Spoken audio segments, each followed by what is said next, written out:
Usipotibu tezi dume au ukiendelea kupuuzia dalili za kutanuka kwa tezi dume, jiandae na mambo haya makuu.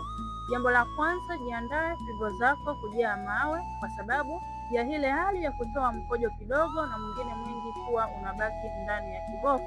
Jambo la pili, jiandae kupitia maumivu ya viungo ikiwemo nyonga, mgongo pamoja na kiuno.